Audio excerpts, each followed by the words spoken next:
Welcome everybody, this is Tim Watrous, President of Digital Advisors. And this is Kevin Gordon, President of Capital Advisors Group. We'd like to welcome you to our K-12 Politics and Tech video series. Our objective is to give you the absolute latest of what's going on in Sacramento that affects public school districts, obviously, and as well as all the technology stuff that's going on that's so vital to delivering for kids these days. And remember, if you find these videos useful, please take a moment to subscribe to the channel and share out over social media. You're our marketing team. We appreciate your support, and let's go ahead and get started. All right, everybody, welcome to another episode of K-12 Politics and Tech. My name is Tim Watrous. I'm President of Digital Advisors. Happy to be here with our co-host of the show, Kevin Gordon, President of Capital Advisors. Kevin, glad to have you here. Yep, welcome back there, everybody. Yeah, we've been out for a little bit, but it's been a little crazy for us, as it has been for you at the start of the new school year. We are coming right up on November elections. Lots of news about, the economy and all kinds of interesting things. So, Kevin, let's get started with the revenues and the forecast and how that's looking. Can you fill us in there, please? Sure, and it's particularly important because so many districts right now are just beginning or getting into conversations with labor partners, and it's on the heels of what is arguably probably the most historic budget in terms of increases, not just to base and ongoing funding, but obviously we have a repeat of what we've seen in prior years, really big numbers in terms of one-time dollars. But the economy is something to watch. We got to be careful about what we see in terms of the rest of the fiscal year, the out years, declining enrollment, a lot of mandates and requirements that are embedded in some of the new funding that, we'll see whether or not there's adequate money to do all the things that, again, the legislature and governor guessed at when they calibrated the price tag of some of the new programs they want to do. All good stuff. The question is, what is the stability of the dollars that we get to do all this work? And part of this is being, shaded a little bit by what's going on with regard to the overall economy. And we're seeing this borne out in revenues to the state of California. We all know we have a very progressive tax system where 70% of all the revenues that come into the state are personal income tax oriented revenues. And more than half of that is paid by the top 1% of earners. And those people are not going to work every day. They're making all their money on Wall Street. And so when Wall Street obviously has the volatility that we are seeing, it has an effect on overall revenues. And so for the first time in many, many years, we saw a downturn in revenues compared to what was forecast to be generated. We still have economic growth going on, but the revenues are off now in a growing way each and every successive month into the new fiscal year as well, so that we're sitting right now at about $7 billion off of those revenue estimates by the legislature, Department of Finance, and others that put the budget together for the year that we're in the middle of. So that's disconcerting. Some of you have heard me talk about it already, that there are several reasons why we're a little less worried about these overall numbers, because we've got some safeguards in place that we've never had before during a downturn. And I'll go into detail on these things when you see me in person at CASBO and other places. But the shorthand is the giant reserve the state of California has on its general fund, the Prop 98 reserve, and also the magnitude of one-time funding all serve to provide a cushion against downturn in the economy.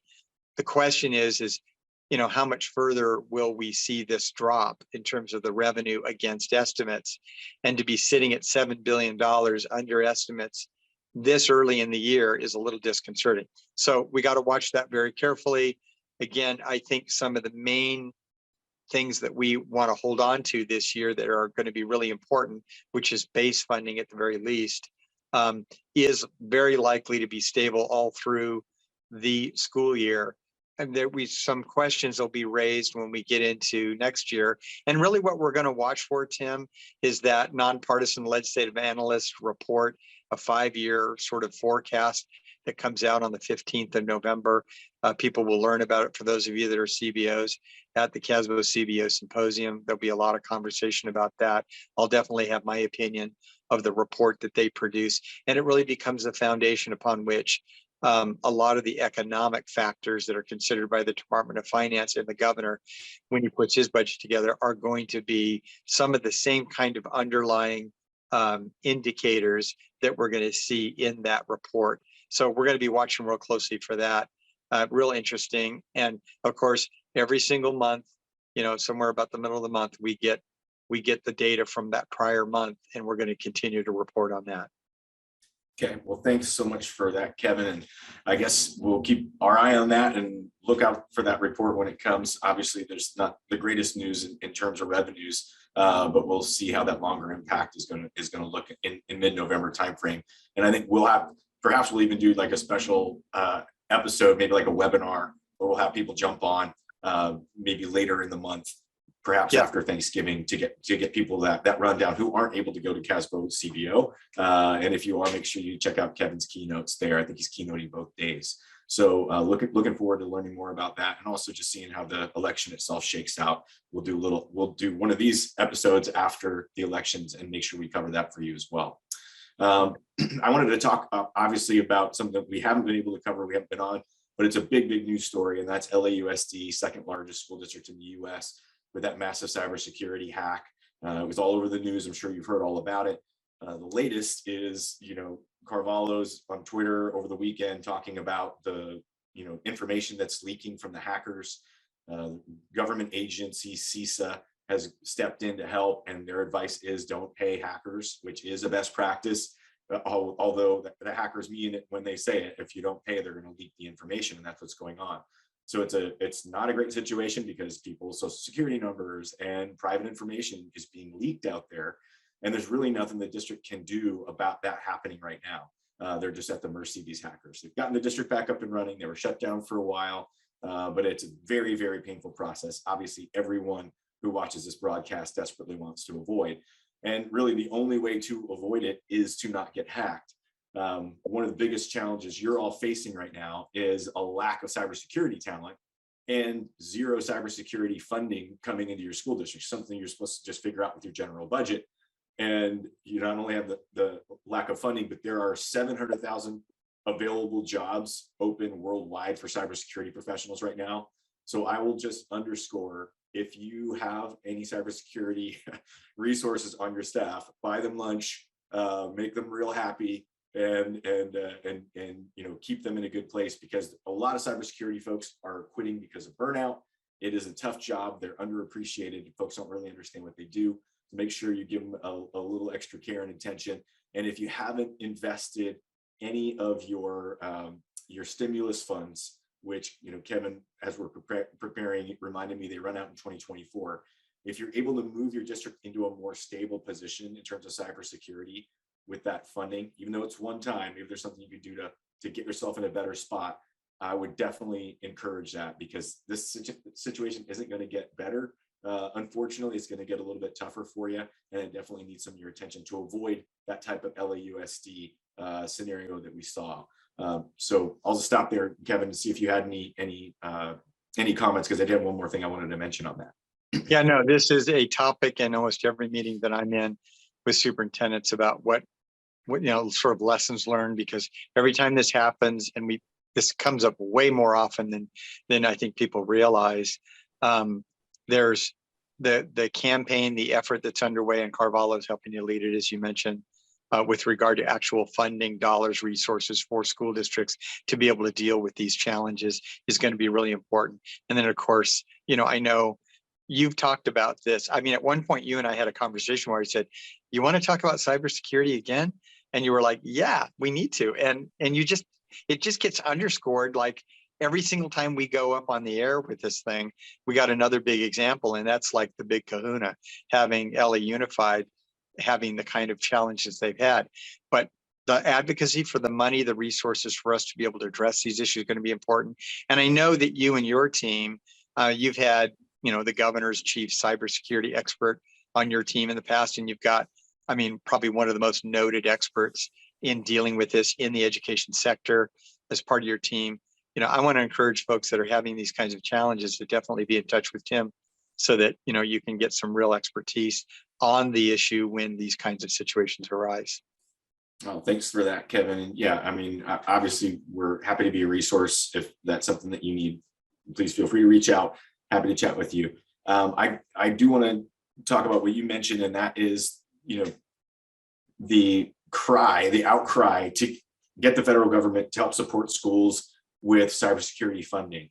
And one of the first things that LAUSD did was they got a coalition of other superintendents to sign a petition to ask the FCC to use E-rate funding to help with cybersecurity issues. Right now, you can you can get one small part of your cybersecurity needs funded, but the big picture, you really can't.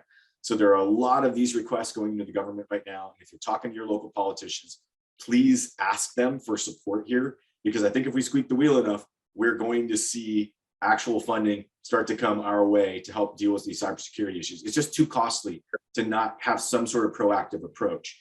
And I will also just highlight that we are 2 years in Biden's presidency. We've covered this before. The FCC is supposed to be 5 people. It's 4, and it's split 2 Democrat, 2 Republican. There's a nominee that's been nominated for quite some time and has not become a commissioner because of some, politics. But it is very curious to me that that spot hasn't been filled yet. And I hope that we see that. I'm not sure if it's exactly going to help with this particular issue, but it does seem kind of odd. And it's something we've talked about quite a bit. So I just wanted to update you there as well. So with that in mind, Kevin, we'll jump off that topic and jump into unemployment figures, which are a big issue for us as well. Maybe you could jump into that, please. Yeah, and there's connectivity to the cybersecurity issue, because as you said, if you got good people working for you, you need to keep them. And if you don't, it's hard to find them. And it's reflective sort of at the sort of granular level in local school districts, with probably one of the biggest problems that we're having in school districts today is on staffing. Well, this gets reflected in the broader economy, what's going on statewide too, a little bit with regard to just how stressful the labor force issues are at the moment. But the news the governor, of course, celebrates is that we hit this month in the report that was put out the lowest levels of unemployment ever. It's like historic level, 3.9%. So the number of individuals actively seeking employment that cannot find work is at an absolutely all-time low. And that's great news. But one of the things that the legislative analyst noted was that there are some numbers behind those statistics that are a little bit revealing of what is again, really restricted labor market that will ultimately have impacts on the economy, including the idea that there's 20,000 fewer people being reported totally as employed individuals in the state of California compared to what we had previously, and then 60,000 people who have dropped out of the labor market altogether. So really good on the unemployment rate, but definitely a weakening in what we see as part of our labor force. And the interesting part of that is that we got this great unemployment number, but you see the Fed trying to do something with interest rates to, in fact, slow down the economy, slow down consumption. And it's going to eventually, they say, if they're successful, have an impact ultimately on jobs, is that we're going to have higher unemployment if they're successful. It's a weird kind of basket of pros and cons, right? You might be able to start affecting inflation and getting that under control, but you're going to have some pain in the rest of the economy. And ultimately, that's going to affect us on the revenue numbers, like I reported earlier. But that was a report that just came out yesterday with regard to the comments on what's happening with regard to labor force. But thought I'd share that with you. Well, thanks for that, Kevin. And yeah, it's more sort of gloomy news, but we've been on such a high for so long. It's just, what goes up must come down, and this is just part of that. So thanks for filling us in, and we'll keep everyone updated on any changes there as well. One interesting thing since the last time we saw you is California has passed a new state law around protecting children online, and it's kind of groundbreaking because as a state, the biggest economy in the US, we are basically telling tech companies that we want children's data to be handled differently than it has been in the past, not monetizing children's data. And then also presenting information on social media platforms that all of your students are very likely on, presenting information in a way that's easy for children to read. So once we know it's a child, they're going to see a different set of information, be able to really kind of understand what they're doing and why they're clicking, and what the rules and regulations are. And those companies are now being, they're basically going to have to pay fines anytime they misuse children's data for their benefit. So it is, I guess, encouraging to see that California has passed this, because it is a big concern for a lot of the folks that I talk to, the number of students that are on social media and what's happening there on those platforms. So I'm glad to see that, but it is a new law. You might hear about some of the changes, but it's probably one of those things you won't notice yourself, but it is a step in the right direction, if you ask me. And I wanted to make sure everybody was aware of that.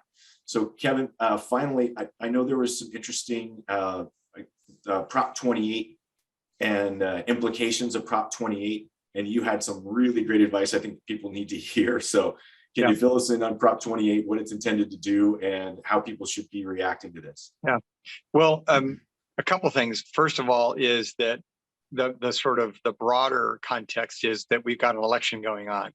And although there's no really hotly contested race, it's not in the governor's race, it's not in the state superintendency race. Those races are all but over, essentially. Not any active campaigns going on there. Most of the real rough and tumble in terms of the politics is going on with regard to ballot measures and some of the controversial ones where, just crazy money is being spent on some of these ballot measures. And we see the airways are full of commercials, whether it's about, gambling, or it's about, again, the dialysis issue, or any number of issues that are on the ballot that way. But there is one measure, Prop 28, that has no organized opposition.